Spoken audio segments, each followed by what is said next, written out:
Chapter 5 In the Golden Age. In another moment we were standing face to face, I and this fragile thing out of futurity. He came straight up to me and laughed into my eyes.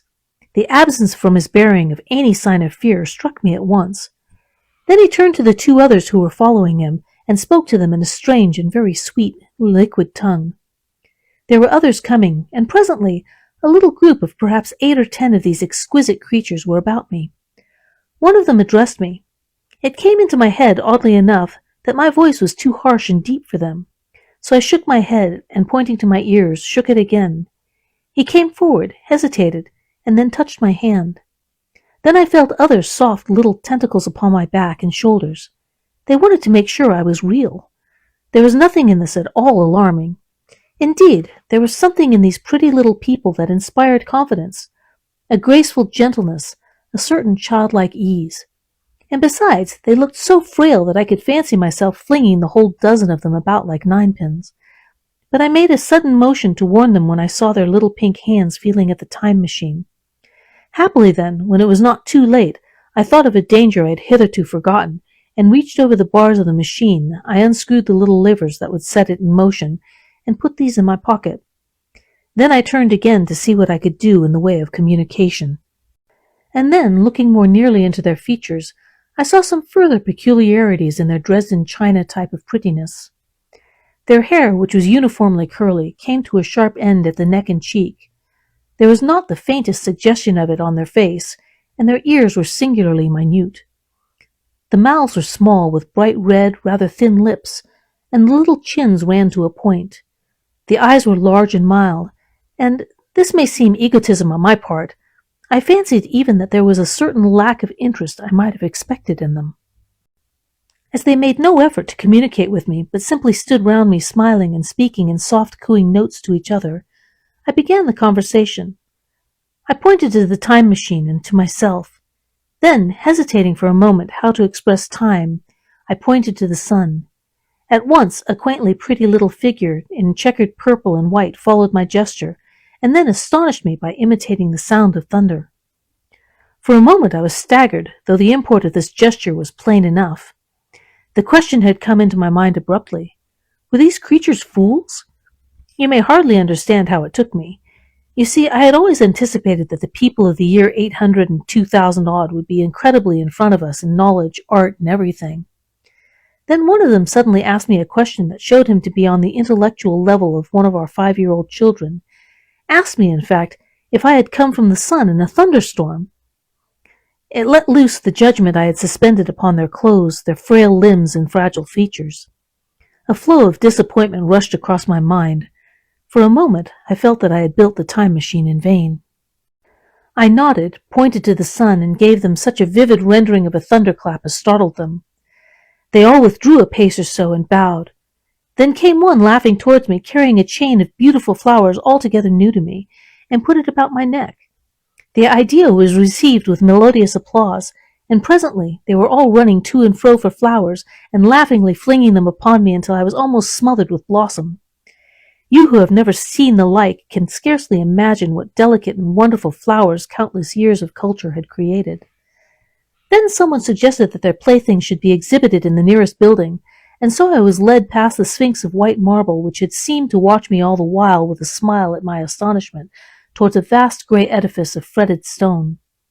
As I went with them, the memory of my confident anticipations of a profoundly grave and intellectual posterity came, with irresistible merriment, to my mind.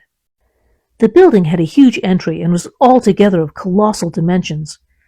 I was naturally most occupied with the growing crowd of little people, and with the big open portals that yawned before me, shadowy and mysterious.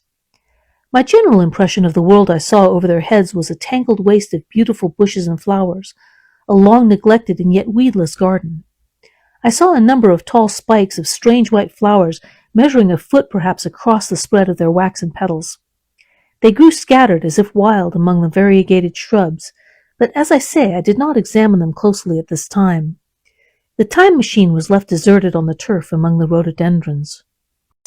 The arch of the doorway was richly carved, but naturally I did not observe the carving very narrowly, though I fancied I saw suggestions of old Phoenician decorations as I passed through, and it struck me that they were very badly broken and weather-worn. Several more brightly clad people met me in the doorway, and so we entered, I dressed in dingy 19th-century garments, looking grotesque enough, garlanded with flowers, and surrounded by an eddying mass of bright, soft-colored robes and shining white limbs in a melodious whirl of laughter and laughing speech. The big doorway opened into a proportionately great hall hung with brown. The roof was in shadow, and the windows, partially glazed with colored glass and partially unglazed, admitted a tempered light.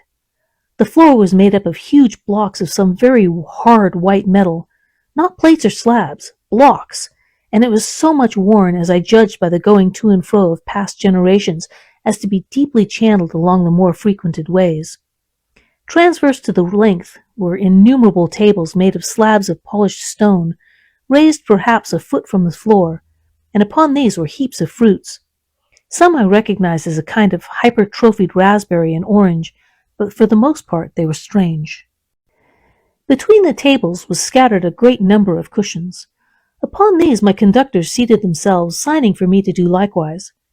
With a pretty absence of ceremony they began to eat the fruit with their hands, flinging peel and stalks and so forth into the round openings in the sides of the tables. I was not loath to follow their example, for I felt thirsty and hungry. As I did so, I surveyed the hall at my leisure. And perhaps the thing that struck me most was its dilapidated look. The stained-glass windows, which displayed only geometric pattern, were broken in many places, and the curtains that hung across the lower end were thick with dust, and it caught my eye that the corners of the marble table near me were fractured. Nevertheless, the general effect was extremely rich and picturesque. There were perhaps a couple hundred people dining in the hall, and most of them, seated as near to me as they could come, were watching me with interest, their little eyes shining over the fruit they were eating. All were clad in the same soft yet strong silky material. Fruit, by the by, was all their diet. These people of the remote future were strict vegetarians, and while I was with them, in spite of some carnal cravings, I had to be frugivorous also. Indeed, I found afterward that horses, cattle, sheep, dogs had followed the ichthyosaurus into extinction. But the fruits were very delightful. One in particular that seemed to be in season all the time I was there, a flowery thing in a three-sided husk, was especially good, and I made it my staple. At first I was puzzled by all these strange fruits, and by the strange flowers I saw, but later I began to perceive their import. However, I am telling you of my fruit dinner in the distant future now. So soon as my appetite was a little checked, I determined to make a resolute attempt to learn the speech of these new men of mine.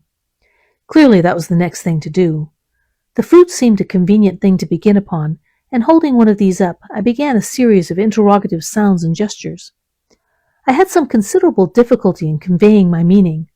At first my efforts met with a stare of surprise or inextinguishable laughter, but presently a fair-haired little creature seemed to grasp my intention and repeated a name.